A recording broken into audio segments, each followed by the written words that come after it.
Welcome, one and all, to F major added second chord, episode number 8, number 9, number 8.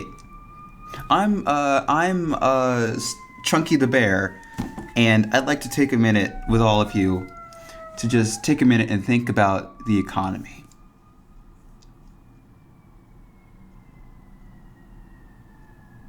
Okay, I've thought about the economy. Were you all together on the same page? We all good? Great. I'm very proud of you. I'm very glad that we had this moment together. Rifling through my notes here. How are you doing? I never hear from you. I hope that you're doing okay. I hope that everything is more or less all right where you are. I know that the weather is very nice in Chicago. If you're in Chicago, I hope you're enjoying the weather. If you're not in Chicago, I hope you're enjoying the weather wherever you are. Anyway, so I've been thinking about lots of various different things. You know, I think about things all the time. It's an issue that I'm working on. I've been thinking a lot about socialism. Not like as a workable method of running a society, not as a philosophy, not as anything like that. I've been thinking about socialism because I'm buying socialist newspapers now. Not like it's a regular thing, but on 2 separate occasions I've been approached by a socialist who was interested in, proselytizing. And in both those occasions, I purchased a newspaper. And they're not like expensive newspapers. The most expensive one was $1. But why am I buying communist newspapers? Socialist newspapers. I know, there's a difference. I'm sorry. Why am I doing that? I don't read them. Shoot. I have enough reading to do as it is. The Chicago Maroon comes out twice a week. I'm booked. But I keep buying these socialist newspapers. There's nothing like objectionable about them, but it just puzzles me. Part of it is because socialists tend to be incredibly passionate people. And when I am approached by an incredibly passionate person in a public place, in a courtyard, in a building, I am either intimidated, because, passionate people can be intimidating, or I am drawn in is a wrong phrase, but it's the right idea. If you come up to me, you get my attention. This is how it is. This is how it works in America. Now, if you're not, crass, I'm appreciative, Does that make sense? I hope it makes sense, because I keep buying these newspapers. And, like I say, they're decent newspapers that I don't read. You come up to me and you say, I can't go to your communist meeting. No disrespect.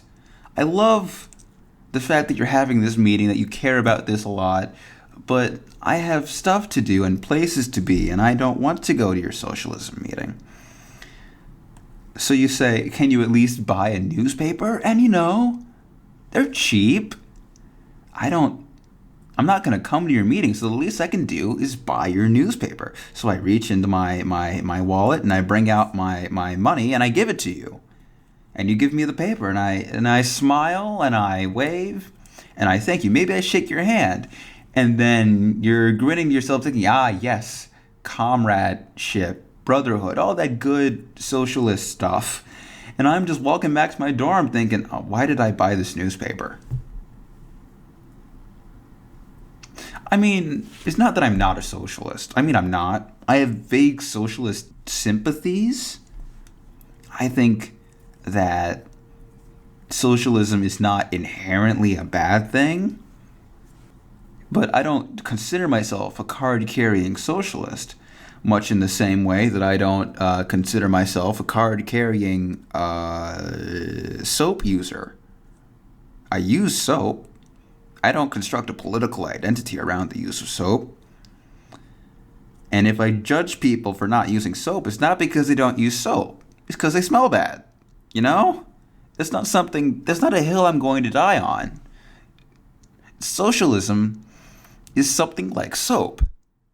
I'm not going to judge you for not being a socialist. I'm not going to judge you for being a socialist. I'm going to judge you for the annoying things that you do that may be tangentially related to socialism or not socialism, but aren't necessarily socialist in and of themselves. The Avakian communists, for instance. I judge the Avakian communists not because they're communists. I judge them because they believe very ardently in Avakian communism, and they're very in your face about it, and they stand on tables. That's why I judge them. You can't stand on tables in America. We have a proud tradition of not standing on tables. We use tables to sign declarations of independence. That's how it's done. You don't stand on a table. Can you imagine if James Madison stood on a table? He would be twice as tall as he normally was. We can't have that. We can't have that because this is a land of democracy and what the devil am I talking about? Socialist newspapers are in my room and I'm not reading them, which is probably a shame because there's probably interesting ideas in there. They might be wrong. They might be wrong ideas. I don't know because I'm not reading them. I'm giving them short shrift because I don't have, the time or the will to go through and peruse the socialist rhetoric. Is that a bad thing?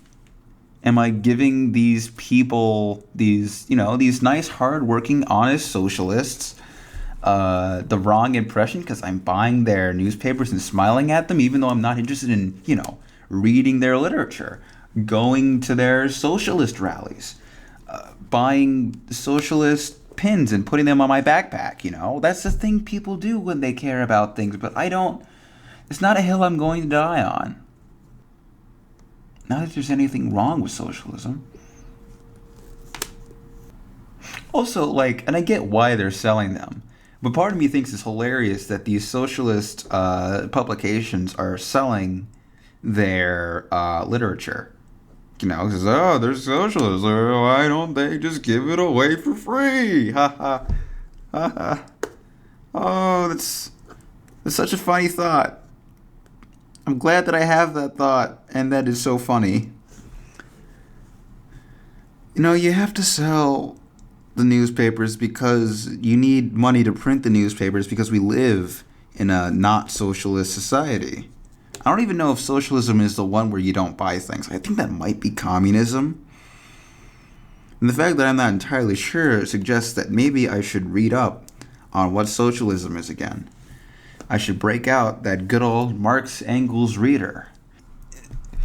Maybe the world is flat and I don't know a gosh darn thing. The important thing is that, I'm sorry. I'm sorry that I don't read your publications.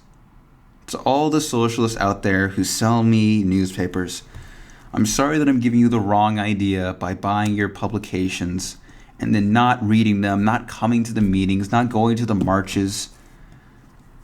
I'm sorry that if I'm giving you any sense of false hope, and I hope that I'm not, I'm sorry.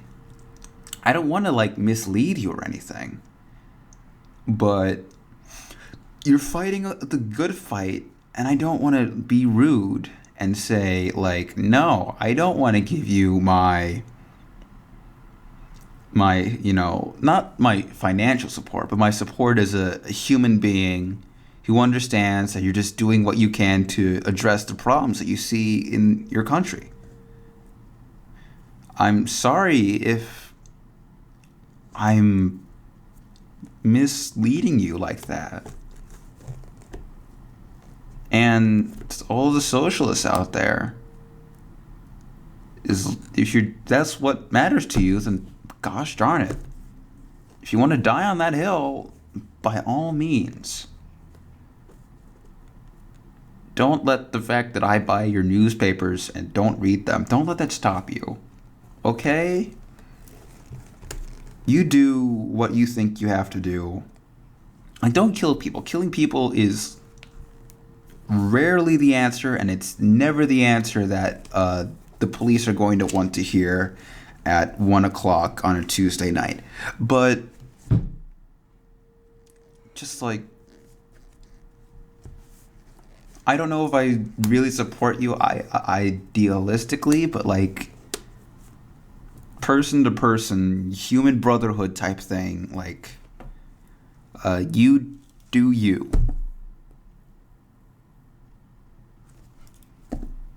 Good talk. I'll catch you later, comrades.